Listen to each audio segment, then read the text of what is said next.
Moi, j'ai fait des études dans le paysage, un brevet de technicien supérieur.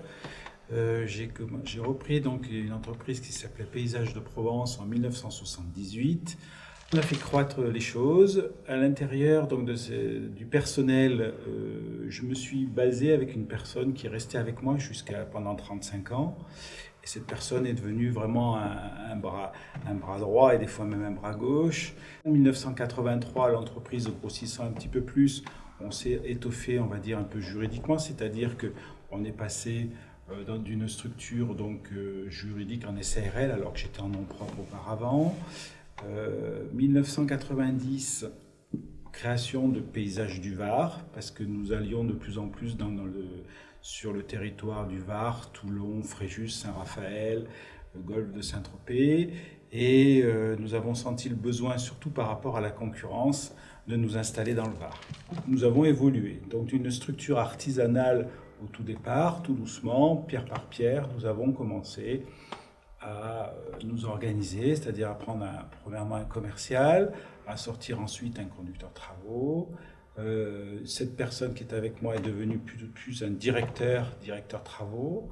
Et puis sur Paysage du Var, société moins importante, qui est restée toujours autour de 10 à 15 salariés, la personne a dirigé, celle qui était donc revenue associée, a dirigé cette entreprise, elle la dirige encore.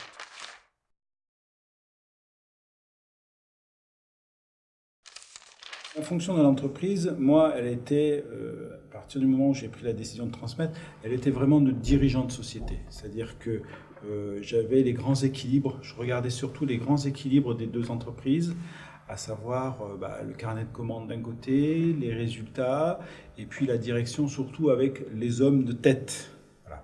Je laissais faire en dessous, dans l'organigramme, les responsabilités de mes dirigeants. Et il y a environ 4 ans, je devais donc avoir 54 ans, 55 ans, 54 ans exactement, à partir du moment où vraiment je me suis dit, voilà.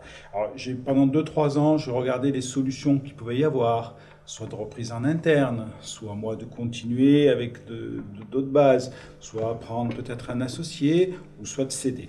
La transmission interne, c'était un petit peu, si vous voulez, personnellement, ce que j'avais envisagé à un moment donné dans cette entreprise, parce que je l'ai toujours fait, cette entreprise, j'ai toujours eu des collaborateurs sur lesquels on a bien travaillé ensemble et des fois reposé pour certains cas.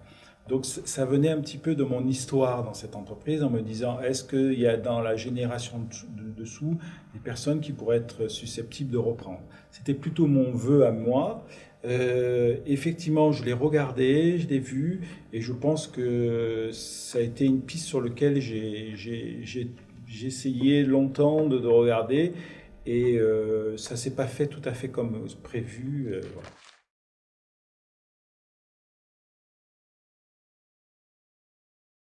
Ça allait pour moi dans le sens de l'histoire. J'avais créé cette entreprise, où je l'avais reprise, mais elle était tellement petite que je peux dire la créer 35 ans auparavant.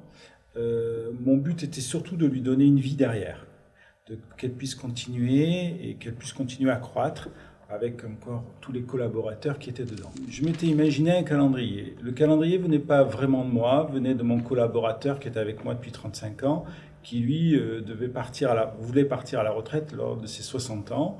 Donc je pensais, et à juste titre, qu'il fallait passer au minimum 1 an, voire 2, avec cette personne-là pour qu'elle puisse passer un petit peu ses connaissances au repreneur. Le repreneur m'a été aidé justement par les relations de l'UNEP.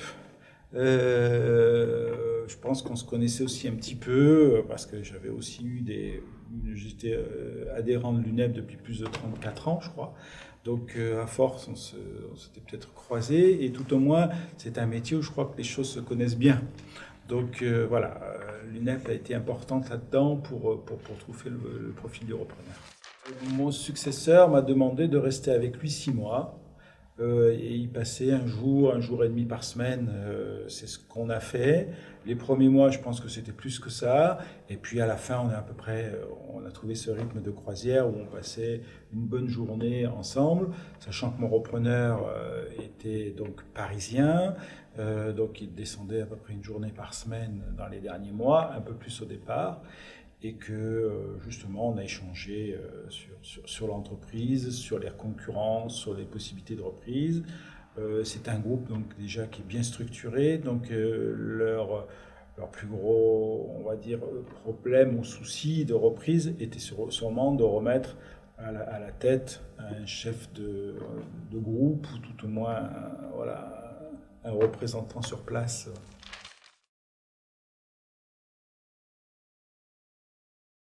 Oui, je me suis fait accompagner par mon expert comptable et aussi par on va dire un avocat, un conseiller juridique approprié qui fait des sessions que je connaissais, avec qui j'avais déjà travaillé. Oui, je pense que c'est très important de se faire accompagner.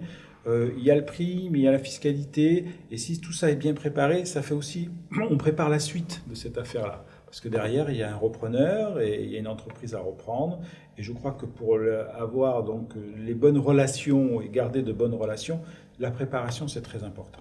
Mon expert comptable, donc, qui est avec moi depuis 35 ans, a fait une évaluation comptable. J'ai été aidé aussi par donc les services de l'UNEP, on va dire aussi donc les accompagnants professionnels de l'UNEP. Et moi, je m'étais fait un peu une propre idée. Et la moyenne des trois, on est arrivé grosso modo à peu près à l'évaluation qui s'est faite. Ensuite, je crois qu'après, lorsque vous avez un repreneur sérieux, ce qui était mon cas, on regarde certains ajustements. Et donc après, vous avez des ajustements qui souvent viennent minorer le prix, mais on est dans des pourcentages qui sont encore tout à fait acceptables par rapport à ce qui avait été évalué au départ. Sur une des deux entreprises, puisqu'il y avait deux entreprises, il y en a une qui était Paysages de Provence, la plus importante et la première, et Paysages du Var. Celle de Paysages de Provence, j'avais anticipé quelques années auparavant et je l'avais rentrée dans une holding. Donc ça fait une grosso modo, et que je l'avais évaluée à peu près dans les mêmes eaux. On a donc une fiscalité pas loin d'être neutre, en fait, une fiscalité tout à fait donc acceptable.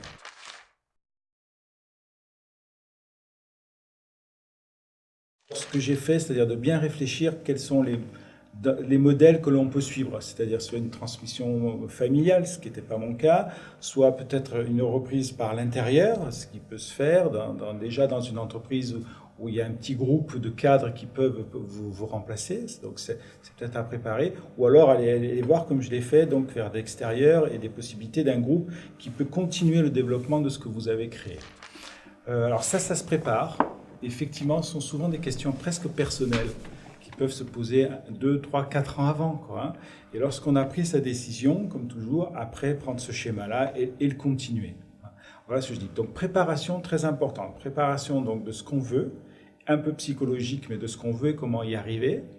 Et puis ensuite, alors essayer de prendre toutes les étapes du schéma qu'on veut suivre et le préparer le mieux possible. Et puis s'entourer de bons professionnels. Des gens pas obtus, des gens qui savent qu'une discussion dans une session acquisition, on peut tout aborder, il n'y a pas de sujet tabou. Et alors, quelque chose d'important, pour moi, c'était déjà un peu calé, mais c'est justement qu'est-ce qu'on va faire après, quoi. Alors, chez moi, j'avais d'autres entreprises, j'avais d'autres entreprises, donc je savais que mon avenir, quelque part derrière, le lendemain, je me remettais au charbon, si on peut le dire, ou tout au moins je continuais à travailler. Donc, c'était important quand on a été entrepreneur toute sa vie, de se dire, oui, demain, il y a encore des choses à faire. Si ce n'est pas le cas de quelqu'un, effectivement, il faut que je pense s'organiser dans sa vie de tous les jours pour voir le. Donc, beaucoup de préparation.